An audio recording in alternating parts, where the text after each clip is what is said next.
تاوتوێ بە سپۆنسەری کۆمپانیای دارالمولکی بابان.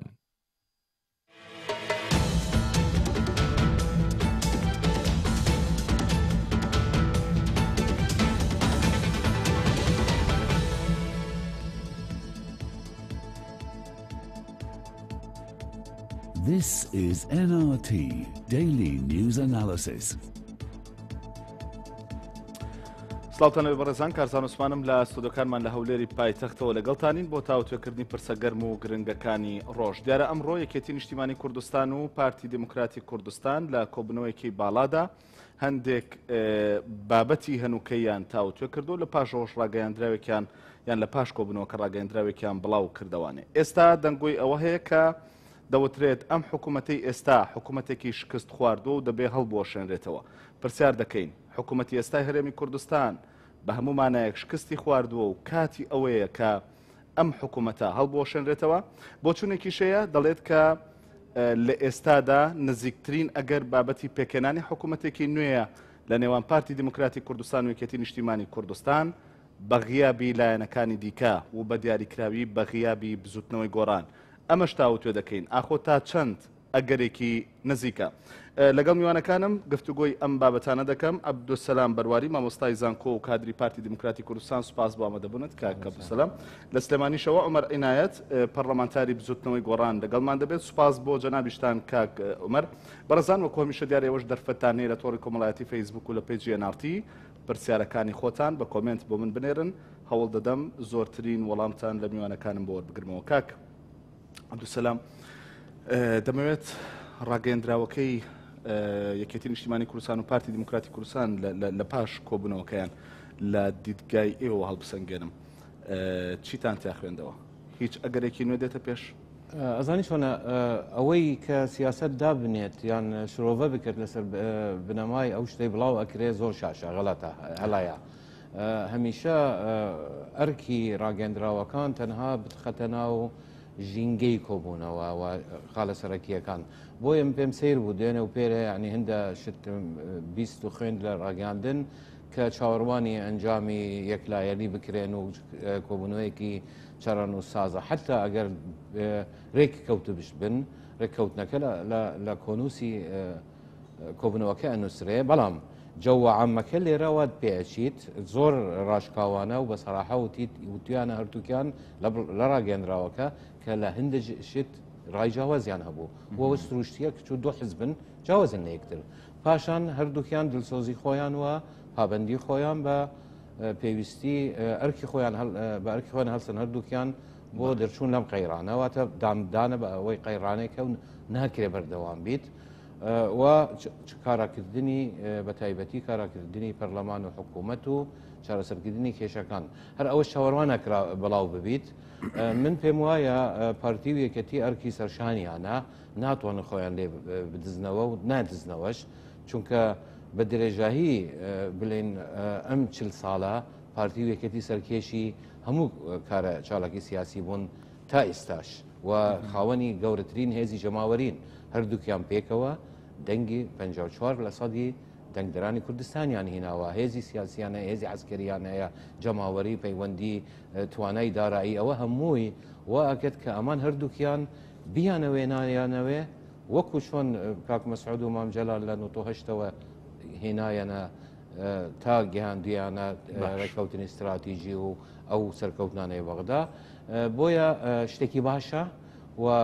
ئەگەر ئەو نەریتە بەردەوام بیت هەفتەی جارێک دانیشن، ڕەنگە ئەمەش زیاتر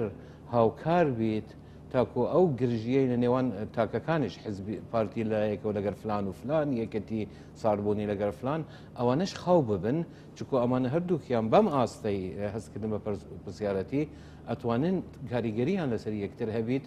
کە ببنە بڵێن قسەی چاک بکەم بۆ ئەوەی لایەنی تر لەگەر لایەنێکەکەش بەس خۆ هەمیشیانی قسەی چاک دەکەن، بەڵام ئەمە یەکەم کۆبوونەوەش نییە کە لە نێوان پارتی و یەکێتیدا ئەنجام درراوە. بۆچی بێدەرەنجامە؟ بۆچی نەتیجەی نییە؟ تۆ لە شوێنێک داماژت بۆ کردوتت کە ڕەنگە ڕاگەیەندراوەکان زۆرتر ئەجوایی ناو کۆبوونەوەکە نیشانەدا و قسە لەسەر چی کراوە وتت، بەڵام ڕەنگە گەر ڕێژ بکەون ئەوان نێن لە دیارە کۆنووسدا ئەوە دەکرێت ینی لە ناو ڕێزەکان ئەبینن ڕێککەوتونە چەند بریاریان وەرگرتووە و بریار دراوە کە برنامه و ڕێگەچارە دبنرێت هاوکاری هەموو لایەک و واضحە. ینی ئەم شتانە ئەوترێن لە سبەینێ ئەگەر ڕێککەوتنێک کرا و کەتە بەندەکانی بەڵام من سەورەکەم ئەنجامی هەیە سەورەکەم بۆ کوردستان هەمووی ئەنجامێکی باشی هەبوو و ماوە بزانین چی لە دەرەچیت. باشە وەڵامی ئەوم با دەست بکەوێتەوە ئەمە یەکەم کۆبوونەوە نییە لە دوای دروستبوونی ئەو ڕووداوانەی کە لە هەرێمی کوردستانە خوڵقا و ئێستا هەرێمی کوردستان لە دۆخێکی نائاساییدایە لە ڕووی سیاسیەوە بە تایبەت یەکەم کۆبوونەوە نییە ئەمەی کە ئەمڕۆ ڕوویداوە بۆچی بێدەر ئەنجام بوون کۆبوونەوەکان بۆ نەتیجەیەکی وازەحیان نابێ ئەگەر لەو گریمانە دەست پێ بکەین کە ئەم کۆبوونەوە ئەنجامی هەبوو سەرکەوتوو بوو سەوەرەکەم ئەوانی پێشوش دەرەنجامەکی یان ئەگەر نەبیتش یەک دەرەنجامیان هەبوو هەردووکیانی گەیاندە ئەم کۆبوونەوەیە واتە ئەوانی تر بە قسەی خۆیانش ئەیان گوت ئێمە باسمان کردووە ئێمە گوێمان لە یەکتر بووە ئێمە ئەلوگۆری بڵێن پرۆژە و بیرۆکەمان کردووە پاشان لە کۆبنەوەکانی پێشوو پاش یەکەمین کۆبینەوە یەکەتی ڕاست پێدرا یانش خۆی پێشنیاری کرد کە بچیت لەگەر هێزەکانی تر دانیشیت پارتی لە ڕای خۆیەوە چەند دانیشتێکی کرد گوێیان لە خەلکی تر گرت هاتن جارێکی تر دانیشتن پاش ئەوە جارێکی تر گەڵاڵەی شتێکی پراکتیکیان کرد لە بینی یەکتر و ئیمڕۆ دانیشتن ئەمە لەلایەک لەلایەکی ترەوە ڕووداوەکان زۆر زۆر پەلەنە هی ئەوە نییە ئێمە چاوەڕوان بینی ئیتر بزانین ئەم حیزبیان ئەو حیزبی تر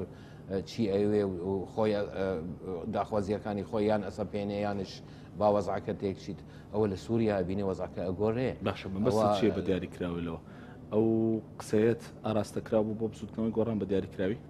نە هەمومان بۆ من و توش بۆ هەر هاوڵاتیە کوردستان دەبی ئێمە هەمومان دوور ئێمە زانی چۆنە دەبی ئەو کولتورە فێر ببین بەداخەوە ئێمەی ئەمانەی کە پێمان ئەلێن دەستەبژێر و نوخبا چڕاگەیان دەنکار بن ئەکادیمیکار بن چالاکوانی سیاسی بین ئێمە ڕۆلی خۆمان ناگێرین ئێمە هەمیشە هەوڵە دەین بینە نزمترین ئاست و ئەو قسەی لە کۆلان ئەکرێ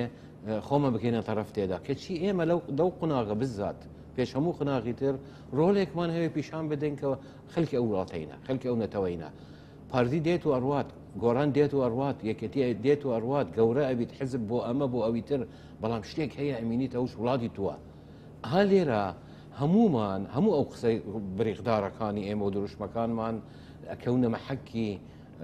ئەزمون کە کاممان لە کاتێکدا کە پێویست بوو وشەیەک بڵێن وەکو نیشتمانیەک بۆ ئەم نیشتمانە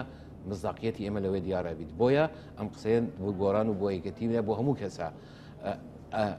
کێ ئەلێت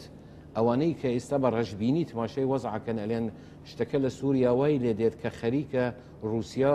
و ئەمریکا لە یەک بدەن وەکو وەختی خۆی خەریک بوو لە 75 عێراق و ئیران لە یەک بدەن و ئەزمەی نەوت هەبوو زانە ئیمڕۆژ ئەزمەوتمانە چیان کرد بەرژەوەندی دنیا هەمووی ئێستا ئیمڕۆ 6 مانگە خۆسبەینە 6 مانگە یادی اتفاقی جەزائرە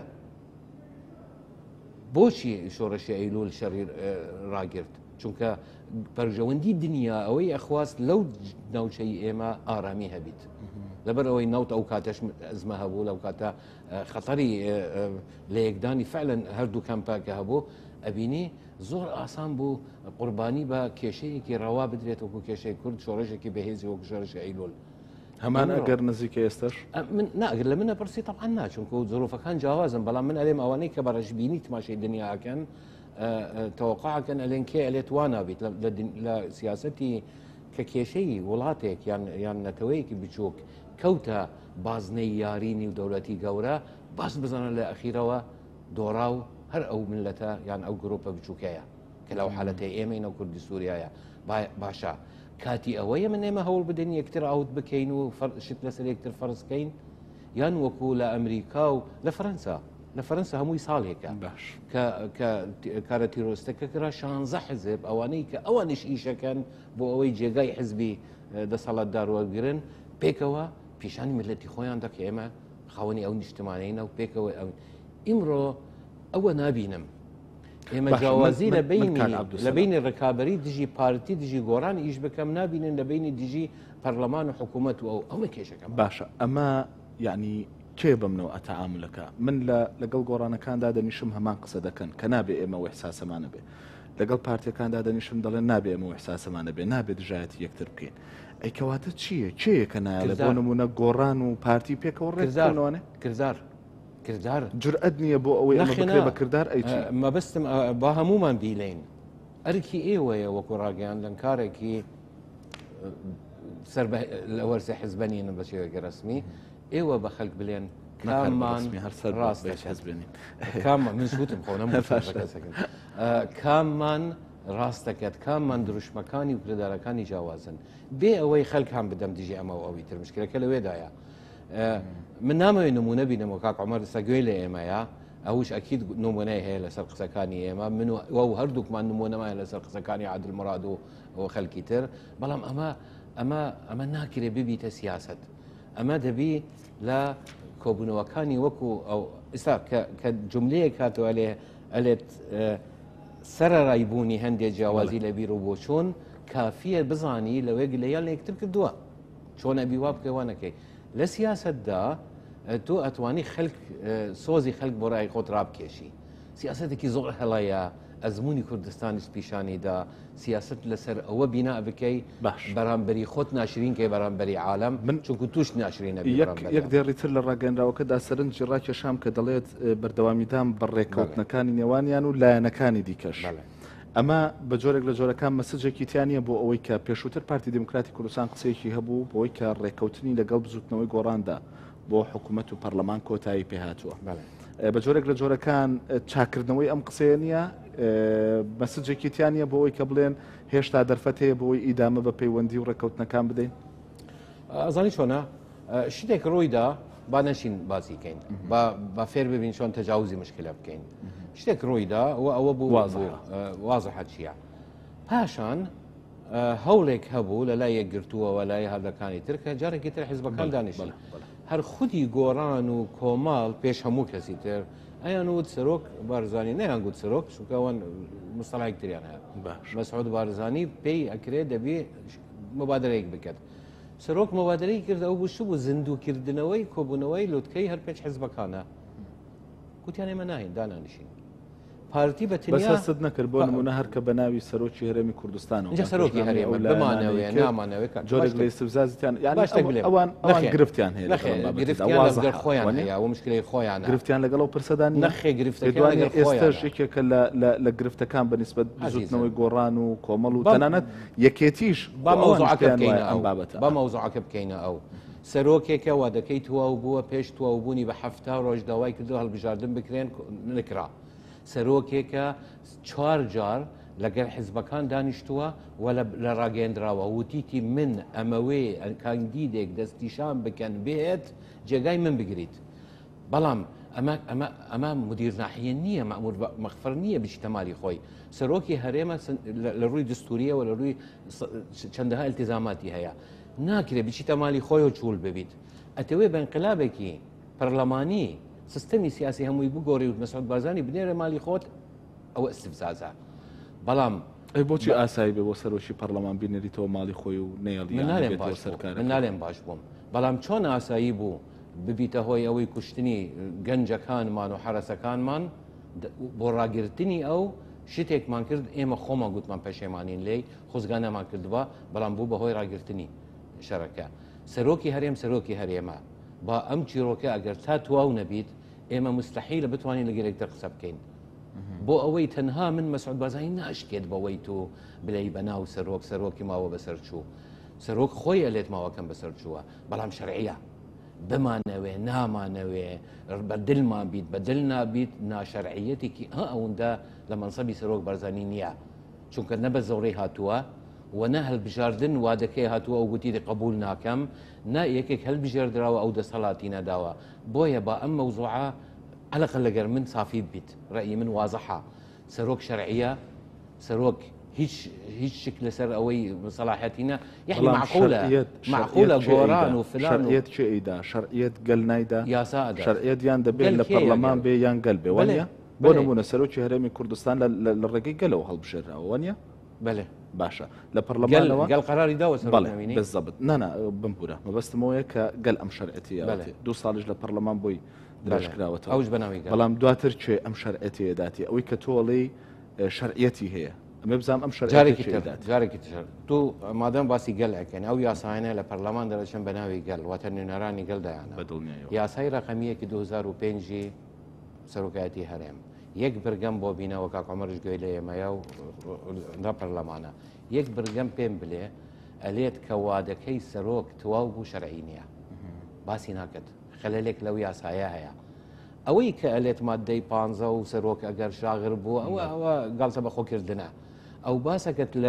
لە نێوان ئەو 4 ساڵە کە وادەکەی تواو نەبووە و نەیتوانی ئیشەکەی خۆی بکەت ئالیەتەکان دیارکراون لەوێ ئەوش مەرجدارە باش 6 ڕۆژ دەبی هەڵبژاردن بکرێت ئازایی ناکرێت بۆیە شەرعیەتەکە لەوێ هاتووە لەو یاسایەی بە ناوی گەل و شەرعیەتەکە لەو هاتەوە کە ئەو پێشێلی هیچ یاسای نەکردووە و ئەوەی ئەکرێ شەرعی نییە ئەوەی دەکرێ تەجاوزە لە یاسا و بە دووسێ وشەی بریخدار من پێم سەیرە قەناتێکی فەزایی لە قرنی 21ەم بچێت پرسیار لە خەڵکێکی نەخوێندەوار بکات کە هیچ ئەلیفبائی سیاسەت و قانون نەزانن قسەکانیان بکەتە ئەو بلێت ئەمە خەڵک وا ئەلێت ئەم ئسلوبە هاندانی خەڵک دژی مؤسسەیەکی وەکو مؤسسەی سەرۆکاتی هەرێم لە کاتێک دائمە لە شەڕین بە سوودیکەیە بەس بۆچی پێ دوایە خەڵکێکی نەخوێندەوار بۆی نییە قسە لەسەر هەر من نەموتە بۆی نیێڕجات لەکەم هانم نەدەدیجی خەڵک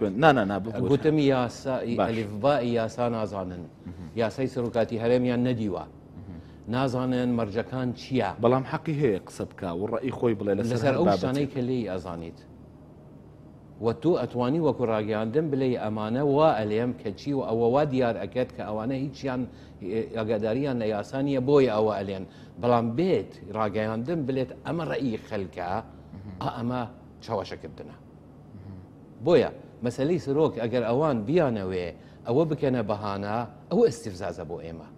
ئەوە ئستیفزازە بۆ بەس پێ دوانێت تاوەکو ئێستش کرۆکی کێشەکانیانەوەی کە کێشەکانی گەیان بە ئێستا و بابەتە بوو بەڵێ خۆڵقاندنی ئەو بابەتە و کردنی بە کێشە کرۆکی هەموو ئەو کێشانە بوو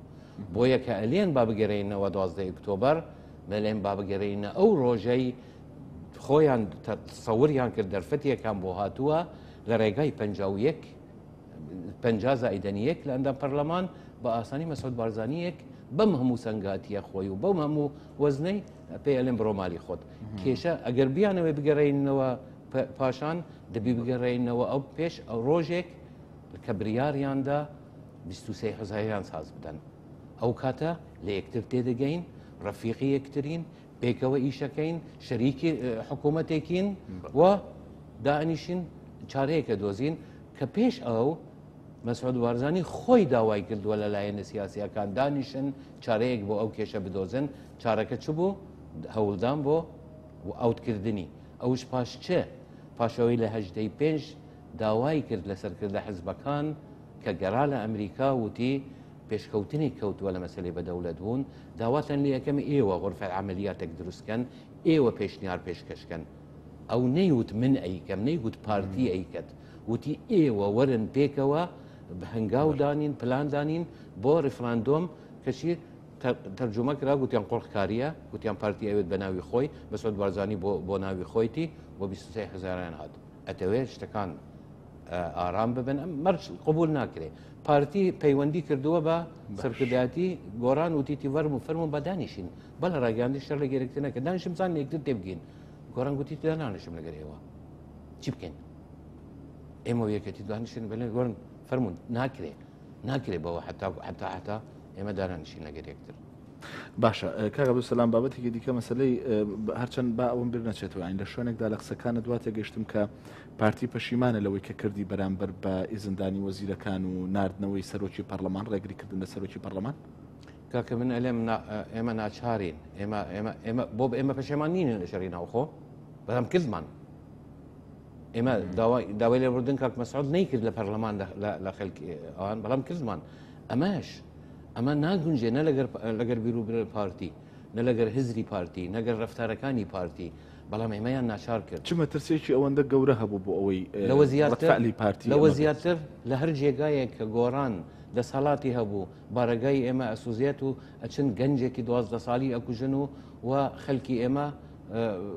تەسلیم بارەگە تەسلیمیانەکانەوە دەنکوژن لو زيادتر هبو كديان ود بابشين زحف بكين ولا سر همو كردستان لو زيادتر هبو كخطري او ابو شرين او خدس بيب كجاري كتر لو مصر سي دورة الشهب بيمنا لي مصر سي لسر شيا جنجي شوار صالي تو هنا دي بشيت برد فرادة سر الجنين او شيء رانيه يعني قلاد زي بس انا كنت استجنو كولي لي كان الله نقر بارتي بي و اما بابتك لو جرى ما روجاندو او دادگا كان بعد داوا ياسايمان لسر تومار بكاتو خلقانيه ما ينكردو با بدرين دادگا من داوا لجنابتكم بتشي بو من تماشي بروجرام كان كي يعني ام بك لا لو دو حفتيه بس شي ترنا من ندبل تقديمك ابو نتشا خاص امرو بلام خويا على بارتيج لبرامبرا كمين نكردو واش حقي خويني يعني انا حزبك سياسي حقي خويني باجندا او سياستي او حزب كاربكا اگر اجندای كي او بيت اجاوا بنوينيتو خلكي بصلاه بوكجيتو من دال كمدال متشينيا من دال هام بدد بشيت باراغاي لق بسوجيت لناوشيك لجرد صلاتي اوانا وقاصيتي دانيا ام اجندايا نابي رقاي بدينا بردوام بيت اما بس قوم شتێکی تازەنیە ینی لە ژێر دەسەڵاتی پارتیشا بارەگای گۆڕان سووتێنراوە لە ژێر دەسەڵاتی بارەگای یەکگرتووی ئیسلامی سووتێنراوە و یعنی خۆمە شتێک بابەتێکی تازە نیە ئەنجەکەی ئێمە لە ساڵانی ڕابردوودا مەبەستم ئەگەر ئەمە کۆتایی خۆ بێ لە ژێر دەسەڵاتی یەکگرتوو بێت لەگەرمانەوە قسە بکات ئێمە نالێن ئێمە سووتۆمانە ئەوش حەقیانە بلێت ئێمە نەمان سووتاندووە لە منطقەی کە لە نجێر دەسەڵاتی ئێمە بۆ ئەو شتە ڕۆیاندا بەڵام پارتی زەریبەکەی دا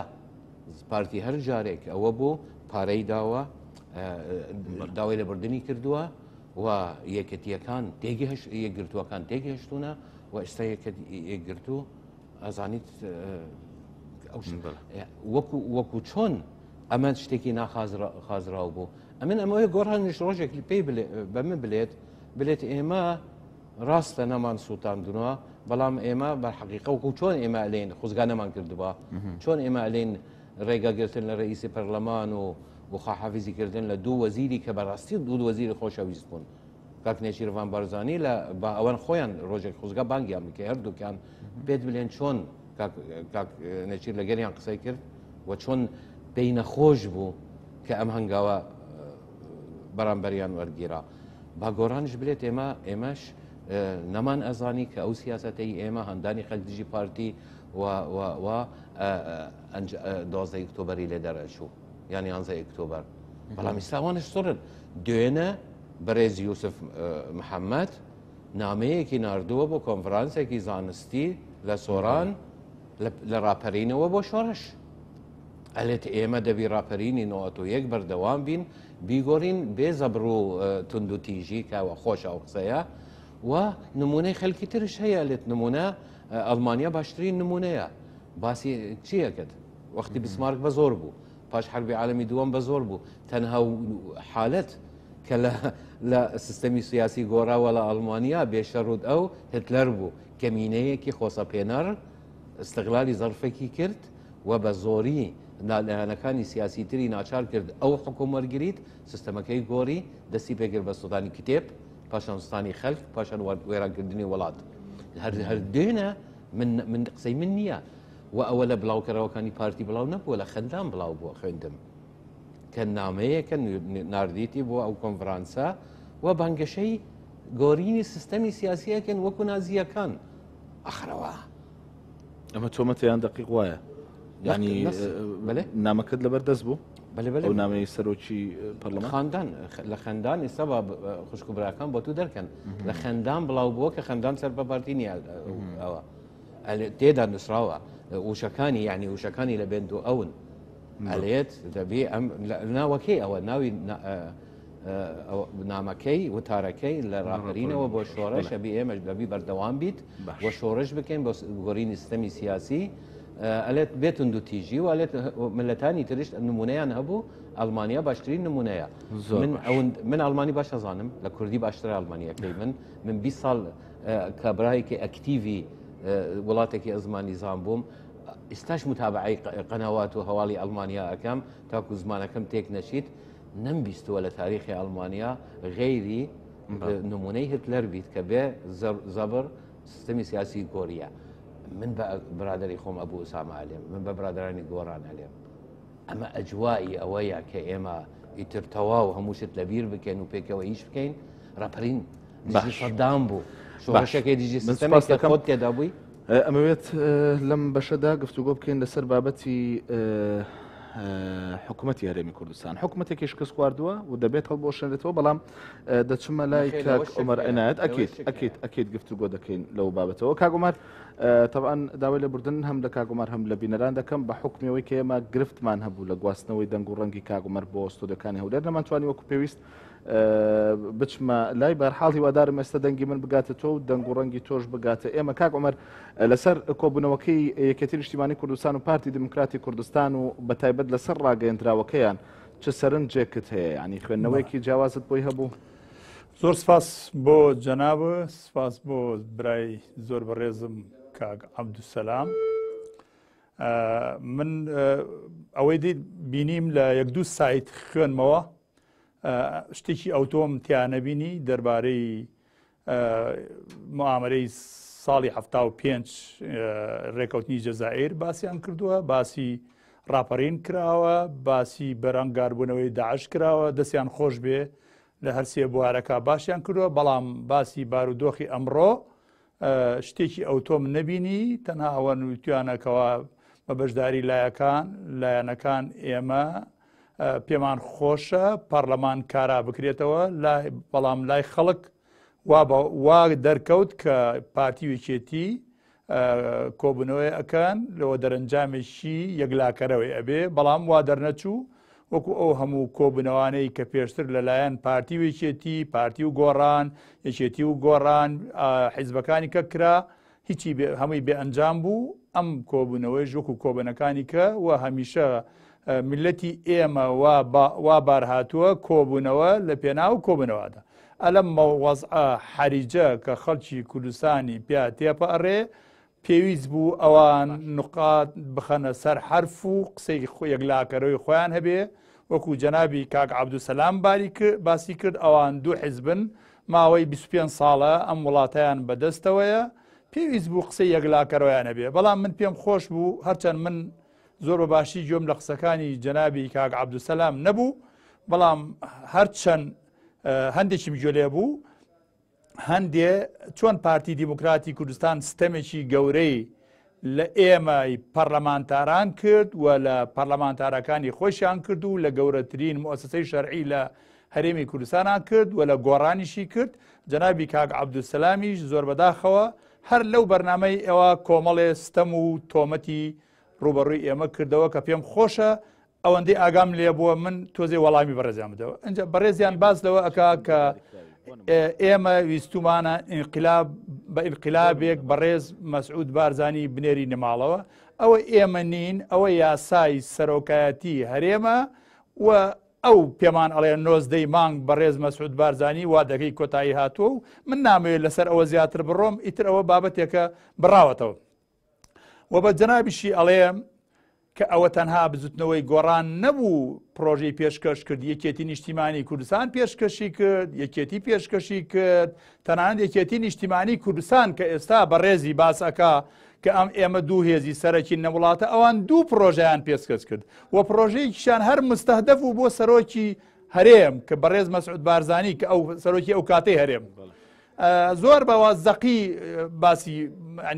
هەر ئەوەیە ناوی نەهێنا بوو و یەکگرتووی ئیسلامی هەیبوو و کۆمەڵی ئیسلامی هەیبوو و بزنەوەی ئیسلامی شەبی بۆچی تەنها ئەبێ بزنەوەی گۆڕان ببێتە ئامانج بۆ پارتی دیموکراتیستان لەبەرەوەی بزوتنەوەی گۆڕان بزوتنەوەیەکی مەدەنیە بڕوزنەوەیەکە بێچەکە ئەوە وازعە کە بۆچی ئێمە یانویست لە معادلەکە دەربێن و من هەر بۆ خۆشم لە سەرەتاوە بوو یەکێک بووم لەو کەسانەی کە باوەڕم بەوە نەبوو بزوتنەوەی گۆڕان بچێتە ناو دەسەڵاتێکەوە کە لێوە لە گەندەڵی 25 ساڵە ئەم وڵاتە دابش بووە و جۆرێک وەک مافیا ئەم وڵاتە ئەبەن بەڕێوە کۆمپانیای حیزبی ئەم وڵاتە ئەبە بەڕێوە کۆمپانیای حیزبەکان دەوڵەمەند و حکوومەتێکی مفلیس و ئەو بێگومانش بووم لەوان بە پیلان ئەیانەوێ گۆڕان پەلکێشکەنە ناو حکوومەت بۆ ئەوەی بە خەڵکی کوردستان بڵێن کە گۆڕان ئەو فدریادڕەسە نەبوو کە ئێوە و خەڵکی کوردستان چاوەڕەتان کرد و فعلەن هەرواشیان کرد و تەنها تۆمەتەکە لێرە بۆ پارتی نییە. من حتا گلەی زۆر جدیشم لە برادرانی یەکێتی نیشتیمانی کوردستان هەیە کە قسەی واضحیان نەبوو لەم مەسەلەیە، ئەوایە ئەمڕۆ قسەکانیان زۆر ڕوون و ئاشکرا بووە و بە حرفی واحد داوای ئەوان بکردایە کە ئەو ستەمەی لە سەرۆکی پەرلەمانی کوردستان بەڕێز دکتۆر یوسف محەممەد دەکرێت ئەبێ ئەو ستەمە هەڵگیرێ پەرلەمان بگەڕێتەوە دۆخی ئاسایی خۆی و بە بەڕێز جەنابی کاک دکتۆر ئەڵێم کە لای بەڕێزت دانیشتووە کاک دکتۆر عەبدولسەلام پارتی دموکراتی کوردستان لەبری ئەوەی ڕێگری بکە لە پەرلەمانی کوردستان بە ئەمری مەکتەبی سیاسی پارتی دموکراتی کوردستان ئەیتوانی لە ناو قاعەی پەرلەمانە زۆر بە ئاسایی زۆر بە شێوەیەکی شارستانیانە 56 دەنگ کۆ بگاتەوە و متمانە لە بەڕێز دکتۆر یوسف وەرگێ و وەزیرەکانی ئێمەش بنێرنەوە بۆ ماڵەوە و ئێمە ئەو پەیوەندیەوە لەگەڵ پارتی دموکراتی کوردستان گرێمانداوە بۆ دروستکردنی حکوومەت ئەو ڕێکەوتنەکە هەڵبچێن نە سومعەی پارتی پێلەکەدارە بوو کە خۆیان ئاعترافەکەن ئەڵێن هەڵەمان کردووە نە سومعەی کوردیش و ئەزمونونەکەشمانی پێناشری نەبوو لە بەرچاوی هەموو دنیا نە ئەو ڕاگەیاندنە ناخۆشەش لە ئێنا لە بینی ئێمە و پارتی دموکراتی کوردستان هەبوو بەردەوامە بوو ڕووی ئەدا ئەیان توانین لە ناو قاعەی پەرلەمانە ئەوە بکەن نەک بە پۆلیسێک یا بە زابتێک بڵێن کاکە سەرۆکی پەرلەمان نابێت چ منطقی تایە گەورەترین سەرۆکی گەورەترین دامەزراوی شەرعی لە هەرێمی کوردستانە پۆلیسێک پێی بڵێت تۆ نابێت بستە ناو لێرەوە ببوورە اینجا سێ چوار خاڵیکە بە کورتی باسی دەمەوە بەڕێزی باسی ئەوە ئەکا لە یاسای ژمارە خۆی وەڵامی دایەوە مادەی 15 لە یاسای ژمارە ئەڵێ لەبەر هەر هۆیەک پۆستی سەرۆکی هەرێم شاغیر بوو سەرۆکی هەرێم سەرۆکی پەرلەمانە بێتە جێگری هۆکەشی وازیحە کە مودەکەی تەواو بووە ئەوە ئیتر لێکدانەوەی یاسایی بەڕێزیان بەلای پارتی دموکراسیا لێکێداتەوە بەڵام یاساناسەکان بوا بە ئێماڵێن کە ئەمە بەڕێز سەرۆکی هەرێمی کوردستان باسی کەیەنێنی کرد کە زۆر ناشرینانە هێرشەکە سەرپارتی منیش بە بەڕێز هێڵم لە ئێوارەیە خۆیم هەر بەڕێز خۆیم لە شاشەی زاگرۆسەوە دیوە بەڕاستی پێم ناخۆش بوو کە بەڕێز کاک عەبدولسەلام ئاوا بەو شێوەیە هێرشەکە چکە و پیاوێکی بە ئەدەبە پیاوێکی محتەرەمە من هەرچەند زۆر لە نزیکەوە نایناسم بەڵام لە ناو قاعەی پەرلەمان هەرچی بینیومە ئەدەبی لێ ئەبارێ بەڵام زۆرم پێ ناخۆش بووە لە کۆمەڵێک کۆ بنەوە لە زاگرۆس گۆڕان بە شێوەیە باس ئەکەن و ئازان دژمنی ملیگرە گۆڕان باسی بارەگاستانی کرد جەنابەت باشت پێوت ئەوە دادگا ئەگەر حەقی خۆی بێ بۆچی زاگرۆز یان کەناڵەکان مدیای پارتی حەقی خۆی نەبێت کە چۆن منیژەڵێ مافی خۆیەتی بەڵام العین بالعین والسن بالسن البادی وأظلم کێ هەیە کەم جار هێرشی کردووە سەر ئێمەیان دەرکردووە لە پەرلەمان ئێمەیان دەربەشار کردووە لە هەولێر کەواتە ئێمەستەم لێکراویت کاکە ئەمە مەسەلەکەیە خۆ ئێمە ئەوانمان دەرنەکردووە ئەوان ئێمەیان دەرکردووە کەواتە حکوومەتێکی حیزبی هەیە لە حکوومەتێکی هێرێمی کوردستان نییە یەک حکوومەتەیەک بە ناوی حکوومەتی پارتی دیموکراتی کوردستان کەواتە ئەو حکوومەتە حیزبەیە کە ئێمەی دەرکردووە لەوێ من خۆم لەگەڵ بەڕێز دکتۆر یوسف مەوڕۆژە لەبەرەوە ناکرێ بڵێ حکوومەتی هەرێمی کوردستان هەیە حکوومەتێک هەیە حکوومەتی پارتی دیموکراتی کوردستان زۆر بەداخەوە زۆربەی لایەنەکانیش مجاملەی ئەکەن مجاملەکەشیان زۆربەی لەسەر حسابی خەڵکی کوردستانە بابەتی کە هەبوو پێم وت باسی بمبورەوت کاک زۆر ماوەی زۆر دا بە ئەو باسی بارەگاکانی کرد ئەمە گفتوگۆکە لە پاڵ ئەو وەڵامکاری ئێوە تەنە ئەم وەڵامە ئەدەمەوە کاک کارزان بمبورە لێم بەزە وەڵامەی ئەدەمەوە بێگومان بە لەوەی لە وەڵامەکانی خۆتە دەرفەتیەوە شتێمێ بەڵام مەبەستمە مەسەلەی هەڵوەشانەوەی حکوومەت ڕێکەیە بۆی کە ئێستام حکوومەتە شکستی خواردووە دەبێ هەڵبۆشێنرێتەوە و قسەیەکی شەیە یاخود خوێندنەوەیەکەیە دەوترێت کە ئێستا لە نێوانێکی نیشتیمانی کوردستان و پارتی دموکراتی کوردستانە جۆرێک لە گفتوگۆ هەیە بۆ ئەوەی حکوومەتێک پێک بهێنرێت بە غیابی گۆڕان بە تایبەتی و لایەنەکانی دیکەش سەرنجت خۆی حکوومەت فعلا شکستی خواردووە ئەڵێ لەگەڵ ڕێز و حرمەتم بۆ حکوومەت هێ من نامەوێت بیش و بهێنم بەڵام بە حشتری ئەڵێن مل و خوارە ئەڵێ بۆ کۆم ڕاستە تاوەکو بڵێ لەم خوارە هیچ مەجای ئەوەی تیانێەوە خەڵک لە وڵاتان ڕئیسی وزەرای وڵاتان وەزیرەکان لەسەر گەندەڵێکی زۆر بەسیط ئەچنە ماڵەوە بەڵام لە هەموو بوارەکان حکوومەتی هەرێمی کوردستان شکستی خواردووە ئیتر من نامەوێت بچمە سەر و بابەتی ئەوە موچە هەیە موچە نییە پرۆژەکان وەستاوە نەوەستاوە حکوومەت پارەی خۆ بەڕێوەبردنی نییە ئەوانە هەموو کەس ئەیزانێ و من نامەوێتن بەڵام حکوومەت شکستی خواردووە وەکە حکوومەتی شکستی خوارد پێویستە متمانەی لێوەربگیرێتەوە و ئێمە داوامان لە سەرۆکی پەرلەمان کرد بە یاداشتێک کە داوای دانیشتنی پەرلەمان کە بۆ ئەوەی متمانە لەم حکوومەتە وەربگرینەوە بەڵام خۆتان بارودۆخی پەرلەمان ئەزان کە لە هەولێر ڕێگە نادا و ئێمە داوامان لێکرد ئەگەر لە هەولێر نادا و من لێرەشەوە داوا لە هاوڕێ پەرلەمانتارەکانمەکەم ئایا فعلەن ئەم حکوومەتە کە بە شکست خواردوەتن بۆ بێدەنگن بۆ نایەن متمانەی لێوەربگرینەوە با لە دەرەوەی هەولێریش بێت چکە پێشتریش لە دەرەوەی هەولێر دانیشتی پەرلەمان کراوە و پێمان خۆشە لە هەولێر بێ برادرانی پارتیش لەوێ بن گفتوگۆ لەگەڵ بەڕێز سەرۆکی هەرێم لەگەڵ جێگرەکەی لەگەڵ وەزیرەکان بکەین و پێیان بڵێن ئەمە خاڵە لاوازەکانی ئێوەیە وفعلا حکوومەتێکی ڕزگاری نیشتیمانی بەپەلە پێک بێنین بۆ ماوەی 6 مانگ و لە مای ئەو 6 مانگە هەڵبژاردن بکرێتەوە بۆ ئەوەی هەموو لایەنەکان بە تەواوی سنگ و قورسایی خۆیان بزان و حکوومەتێکی نوێ سەر لە لێ دروست بێتەوە.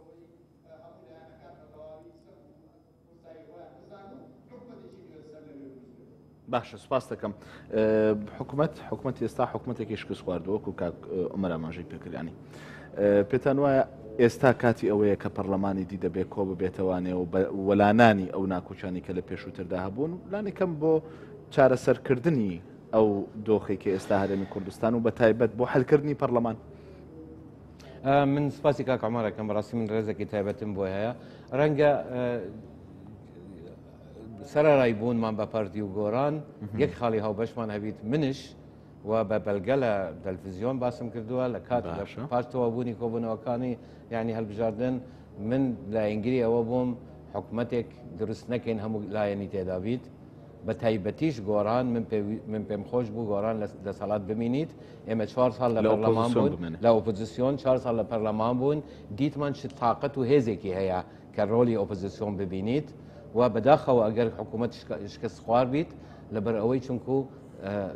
دروستکردنی ئەم حکوومەتە بە هەڵە چوون هەموو سیاسیەکان من لە کۆنفرانسی ڕۆژناوانی بەڕێزان نێشێروان و نۆشێروان دیتم کە ئومێدێک لای خەڵکیان دروست کرد کە ئەم 4 ساڵی ئارامی ئەبیت هەم نەو ئێوارەیە من خۆم وتم من بڕواناکەم ڕزگاوا بیت کە فعلا هەوی سەرەکیش کەس خۆشنەکەی نەهەڵی ئاشتی هەورامیە و یان پاردیە یان یۆکێتیە یان ئەوە یان گۆڕانە با بڵێن هەڵی هەر 5 حزبەکە 6 حزبەکەش نییە هەڵی پرنسیپەکەیە ئەگەر بمانەوە دیموکراسی بین دەبی ئۆپۆزیسیۆنێکی بەهێزمان هەبیت ئۆپۆزیسیۆنی بەهێزمان نەبیت ئەمە حاڵمانە ئەگەر شکستن خواردنەکە چونکو شکستن خواردنەکە ئێستا ئەفرۆشرێت لەبەر ئەوەی کە پارتیە حکومەتی پارتی نییە ئەو کاتەی کە گۆڕانیش تێدا بوو هەر حکومەتە کار ئەمە بوو بۆ ئەو کاتە حکومەتی پارتی نەبوو بۆ نەیانەگوت حکومەتی پارتیە بۆ ئەو کاتە دوو وەزیریان ئەگەر فعلەن ئەمە هەمووی هەیە لەسەر ئەو حکومەتە پیاوانە دەستیان لە کار نەکێشابە ئەو کاتە باکەیەنێن دەست پێ بکات هەرەشە بکات من قسم کردووە ڕاستە منش ممکنە وەکو کادرێکی حزبی لە هەندە مەواقف ئەوە بەڵام کاکە عومەر ڕژات لێ ئەەکەم ئینسانێکی بە ئینسافی جیاوازی هەیە بینی من ململانەیەکی سیاسی لەگەر حزبێکی منافز بکەم و بینی دەستگایەک هانی خەلک ئەدات دژی ئەو دەوڵەتە ئەو کیانە هەموو مؤسساتی ناشرین کردووە خەلکی بێ ئومێد کردووە بە تەمای ئەوەی تاکۆ ڕاپەرینێکی جەماوەری بکرێت و پارتی و یەکێتی بێن ئەمەیە جیاوازی ئێمە من کە کادری حزبیمە و لە بیدایەتش کە من تا پرسی من ڕاستە مامۆستای زانکۆمە ئێستا هیچ پر لە حزبیم نییە بەڵام من شانازی ئەەکەم بە 45 ساڵەکەی خۆمی لە پەلەکانی سەرەوە بوو کاک عومەر من تەوەقعیشتی ترم ناکرد طبعاً بەڵام وابزانم شارەزای سیاسی باش تەفسیری مادەی 15یان کردووە پێ ناوێت بڵین و مەوزوعی ئەوەی کە گۆران بە تەنیا نەبوو پرۆژێ تەقدیم کرد منیش نەمگوت گۆران گوتم هەوڵ درا بەزوتی بۆچی بە تەنیا لەگەڵ ئێمە ناکۆکیەکان قوڵ کردوانێ وتی بۆچی بە تەنیا وەزیرەکانی ئەمەی زندران بۆچی سەرۆکی پەرلەمانی کە لە بزوتنەوەی گۆران باسمان کرد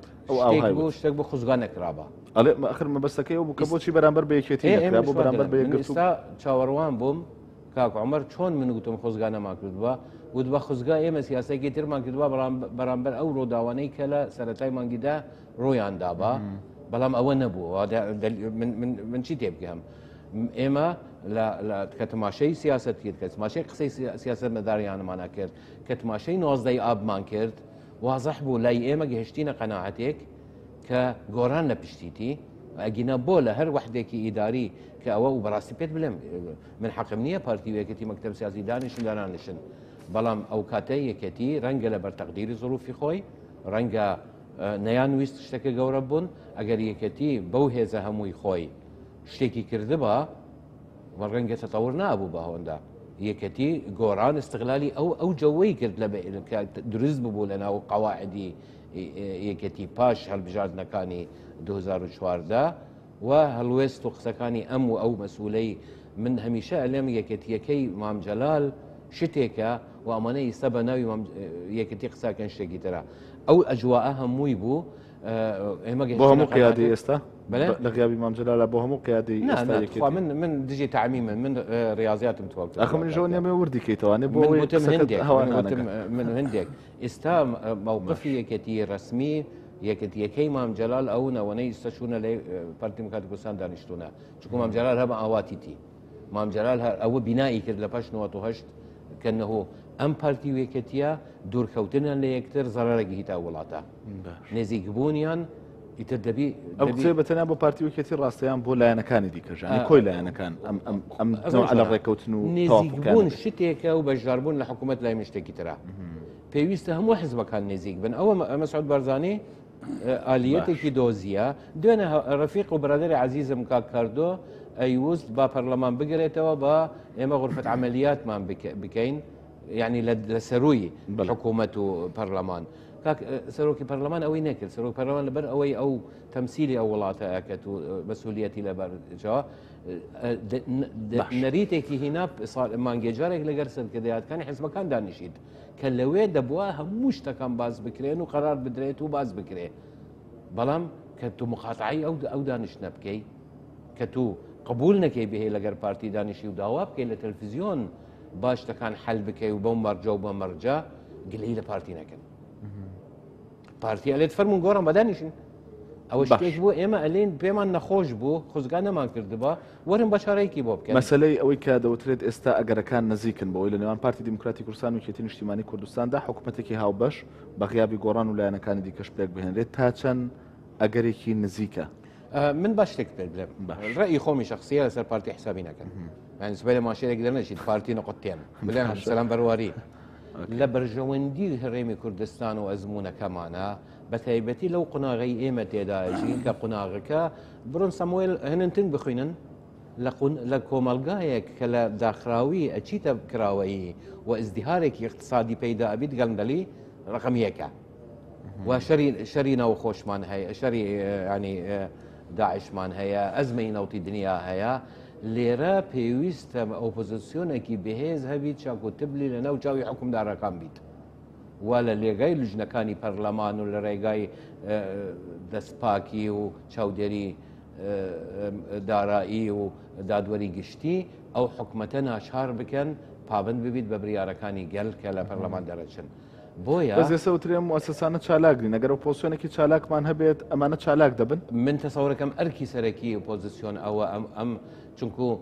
ئۆپۆزیسیۆن بەشێکە لە سوڵتا غەڵەت تێک هەشتونە خەلکی ئێمە تەسەوڕکە ئۆپۆزیسیۆن دیژی سوڵتەیە ئۆپۆزیسیۆن بەشێکە لە سوڵتا ئەو بەشەی بەناوی خەلک چاودێری ئەوانە ئەکەن ئەوەنەی بەناوی خەلک حکومڕانی ئەکەن دەبینی چۆنە تەواوکەری یەکترن ئەگەر ئۆپۆزیسیۆن جەخت بکاتە لێت ناشێرمەوە زۆربەی زۆری لژنەکانی پەرلەمان لەگەر ئەو کۆمیسیۆنەی سربەخۆ سەرکردەی یان خەلکی کاریگەر تێدا خەلکی سەر بە ئەوانەی بەناو ئۆپۆزیسیۆنن دەفەرم و لەوێ لە ڕێگای یاسا نە لە ڕێگای هەندانی خەلک نە لە ڕێگای وەرژاندن لەوێ حکوومەتەکە ناچار دەستەکار بکێشیت باش سوپاس دەکەم کاک عومەر دەمەوێت سەرنجت بزانم لەسەرەوەی کە ئەگەرێکێتی لە ئەگەری پێکەنانی حکوومەتێکی هاوبەشی یەکێتی نیشتیمانی کوردستان و پارتی دیموکراتی کوردستانە وە خستنە دەرەوەی گۆڕانیان بە غیابی گۆڕانەمە حکوومەتە پێک بێ گۆڕان ئەمەی مەقبولە و چۆن نەزمی ئەمە دەکایانی من ئەبێ بگەڕێنەوە بۆ 25 ساڵ لەمەوە پێش و کوردستان دوو حیزب بەڕێیانەوە بردووە پارتی یەکێتی ئەوەش دەرەنجامەکەیەتی کە ئێستای بینین ئەوەی ئێستا ئەیچینینەوە ئەوەی ئێستا ئەی دوورینەوە بەرهەمی ئەو 25 ساڵەیە کە پارتی ویچێتی ئەم وڵاتیان پێکەوە بردووە. ئیترەوە ئەبێ خەڵکی کوردستان خۆی بڕیار بدا ئایا پارتی و یەکێتی جارێک کە بیانەوە بگەڕێنەوە بە سیاسەتی 50 بە 50. بەڵام من لێت ناشارمەوە گۆڕان زۆر خەمی بەشداری لە حکوومەت هەڵ نەگرتووە و ئێستاش کە ئەڵێ من ئەمێ وەزعەکە بگەڕێنمەوە بۆ پێش 12 ئۆکتۆبەر تەنها مەبەستی ئەوەیەتی کە نووس دانەدا دەسەمەوە نەبێ بۆ هیچ پارتێکی سیاسی لە هەرێمی کوردستانە قسەی خۆی هەبێ، لە حکوومەتە هەبێ قسەی خۆی هەبێ، لە دەرەوەش بێ قسەی خۆی هەبێ. لەبەرەوە فەرمو ئەوە عەرز و ئەوە گەز بە پارتی وێچێتی بتوانن حکوومەتێکی دوولایانە یان ئەو لایەنانەی کە خۆیان بەشداری پێ بکەن. بەڵام بزوتنەوەی گۆڕان بەبێ گەڕانەوەی بارودۆخەکە بۆ پێش 12 ئۆکتۆبەر لە ناو کەوانەیەکە کە من وەک عومەر عینایەت لەگەڵ ئەوە نیم، چکە من ویستومە گۆڕان ئۆپۆزیسیۆن بێت. پێم وتون 4 ساڵ کەمە، ئێمە بانەچینە حکوومەتەوە با 4 ساڵ نەبێ 8 بێ، با 8 نەبێ 12 بێ، ئێمە لە دەرەوە. بەڵام ئێستا کەوای لێ هاتووە ئەیانەوێ وا بکەن گۆڕان بە زۆر لە ناو کایە سیاسیەکە بەرنە دەرەوە، معادلەکە پێچەوانە بووەتەوە وەک ئەوەی کە بەڕێز کاک عەبدولسەلام باسی کرد ویستیان کە لایەنێکی سیاسی ئینقلابی بکەن بەسەرا. ئێستا ئەمە جۆرێکە بێت لە ئینقلاب بەسەر بزوتنەوەی گۆڕانە کە دوو هەم هێزی سیاسیە خاوەنی 24 کورسی پەرلەمانیە و لە سەرەتای بەرنامەکەەوە بەڕێز کە عەبدولسەلام باسی کوتی پارتی وێکێتی خاوەنی لە سەدا 54 نەخێر پارتی وێکێتی لە 150 دەنگەکانی هەرچکە 111 ئەندام پەرلەمان هەیە. مامۆستای ڕێاضیاتێ جەنابی ئەوان 56 کورسین 38 زائیدەن 18 56ەکە 56 تەقسیمی 111 ئەکاتە لە 150.8. لەبەرەوە لە 156 نین ئەوە ڕاستکردنەوەی بۆ بەڕێزی ئەمە نقطەیەکیان. باسی بەڕێز دکتۆر یوسف محەممەدی کرد کە عەلاساس هانی خەڵکی داوە بۆی شۆڕشکەن. من ئەمەیە بۆ بەڕێزی ڕاستکەمەوە، من بابەتەکەم خوێندەوە. دکتۆر یوسف محەممەد کە ئەڵێ شۆڕشکەن ئەڵێ شۆڕشی یاسایی بکەن دوور لە تونند و تیژی. ئەگەر بە تەواوی دەقەکە بخێنێتەوە پێم وایە ڕێیەکەی بگۆڕێ بەڕێز دکتۆر عەبدولسەلام. ئەوە کەوە زۆر گرنگە بەلای ئێمەوە گۆڕان بە هیچ جۆرێک تەنازول لەو مەبدەئی ناکە کە دۆخەکە بگەڕێتەوە. ئەو قسەی گۆڕانە، قسەی من نییە. دۆخەکە بگەڕێتەوە پێش 12 ئۆکتۆبەر. ئەگەر نەگەڕێتەوە فەرمونون با پارتی وێچێتی حکوومەت پێ بگێنن، هەر لایەنێکیش خۆیان هەیە. بەڵام گۆڕان بەدەستەمۆیی ناچێتە ناو حکوومەتی هەرێمی کوردستانەوە. پێویستە قسەی خۆی هەبێ ئەگەر ئۆپۆزیسیۆن بێ، پێویستە قسەی خۆی هەبێ و وەزنی خۆی هەبێ ئەگەر لە حکوومەتا بێ.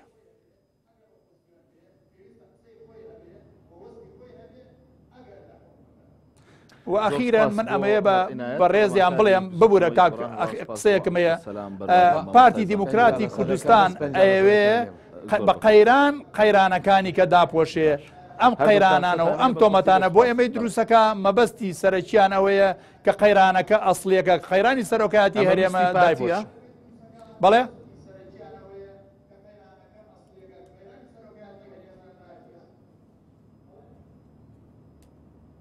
بەڵێ کاک عەبدولسەلام زۆر بە کورتی زۆر 56% ئیسرارەکەم لەسەری چونکە ئێمە ململانەیەکەن لەسەر 100 کورسی 56 تەقسیمی 111 غەیری تورکمان و ئاشووری ململانە لەسەر 100 ئەکەن لەو 156 ئەکەواتە ئەوان دیارە ئەوان بە تابعی خۆیان نەزانێ بۆیەوە هەروەک ئێمە بۆی چوون. سپاس بۆ عومەر عینایەت پەرلەمانتاری بزوتنەوەی گۆڕان لە پەرلەمانی کوردستان. ئازانی نافتی سوپاس بۆ ئێوەش کە هەمیشە بە کۆمنتەکانتان مەودای گفتوگۆکە ئێمە فراوانتر دەکەن تا بەرنامێکی دیکە شاد بن.